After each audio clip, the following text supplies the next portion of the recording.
Wendy's worst nightmare. When you care, Tom Girardi's the same way. He was at the Jonathan Club, big guy on campus, treating everyone. Look at my trophy wife. Her name is Erica Jane.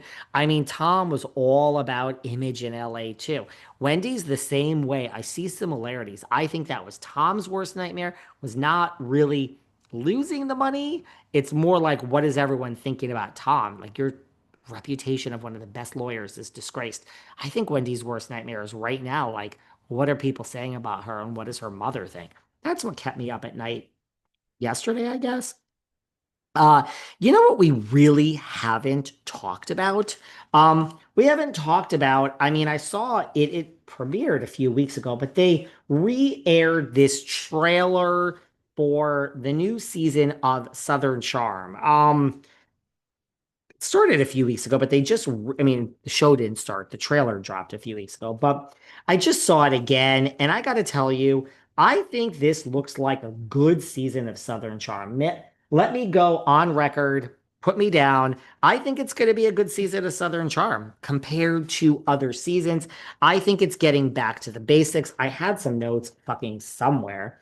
Um, about some of the things I love. I mean, look, do we need another Craig love triangle? No, but most of you fucking hated Paige. So I'm sure that, like, to me, it's a return to form, whereas OC was like a return to form this year. I feel that this is a return to form. The good old boys. I love when Austin says Craig fucking hates me, and Craig is like, I fucking hate you. Yeah. So I love tension between Austin and Craig. It's real life. They've been friends forever. I like that. I also like that it is a Craig love triangle. I hate to say it. It's interesting. We have some newbies. One of them is Charlie. She's an ex-model. And Craig says after he says, I'm having fun being able to kiss someone if I want to, guilt free. He meets Charlie through Sally and he says, she's cute. Meanwhile, Madison LaCroix asks Craig if Sally is also his type. And he says, I think she's beautiful. I mean, look, Sally introduces this girl, Charlie, an ex model, into the group. And Craig and Sally have something. And now Craig and Charlie has something. And then Charlie tells Sally, well, I guess you were interested in him, but I'm not gonna stop seeing Craig. She just said, if I want to go after Craig, I can go after Craig. I know Craig is a little bit insufferable too. He is absolutely not Vicky Gunvalson territory. He is absolutely not Carl Radke territory.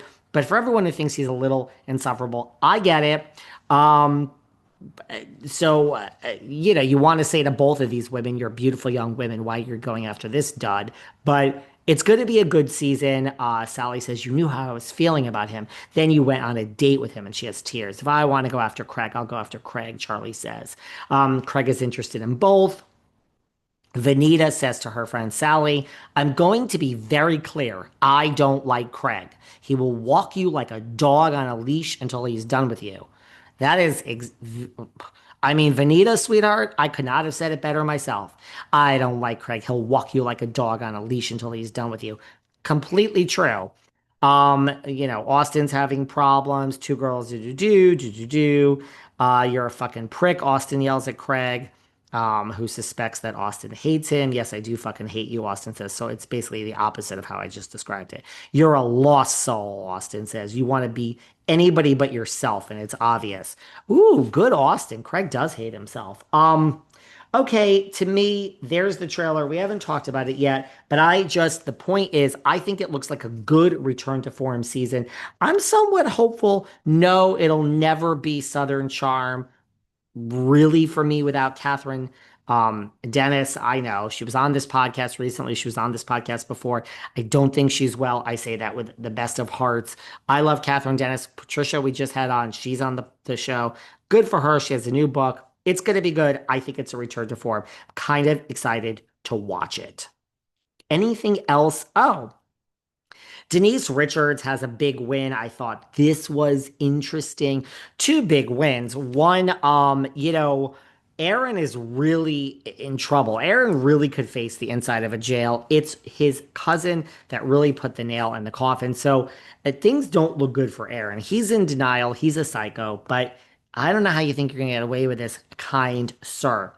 I just thought this was so cute. You guys see this where Charlie Sheen was doing it didn't get picked up by the media for a minute, but then it did. Charlie Sheen was doing these interviews and he said, once I wrote Denise a check for $1 million and she cashed it. And he's like, I don't know if we were like married or divorced. And the person was like, what? And Charlie's like, I actually, now that I'm hearing this out loud, I don't know what's more pathetic about that statement. Like, if we're divorced and I wrote her a check for $1 million, that's kind of pathetic. But if we're married and I had to write her a check for $1 million, it's as pathetic. Really funny. He says he wrote her a check by $1 million.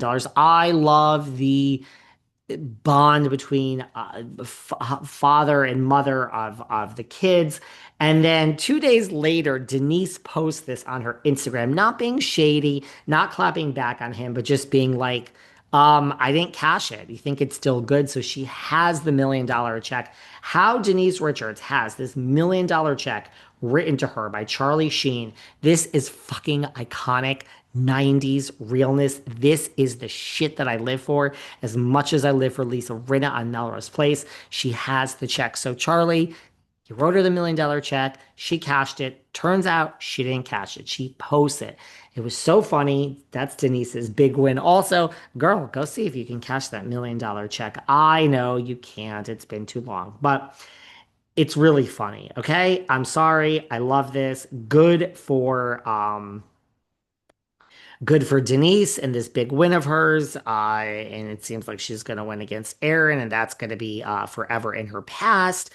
I'm all for all this. Anything else that we need to talk about? Talked about the looks. Not really. Excited for next gen that's currently filming. Oh, you know what I wanted to share with you? Um, do with this what you want, but this is why is there like music playing? Sorry, this is what happens when I try to open something on my phone. This is really, I mean, is this an ad? I don't know. Microperfumes.com/velvet. Microperfumes.com/velvet. Here's the thing before we end. It is very rare that I get this excited about a product.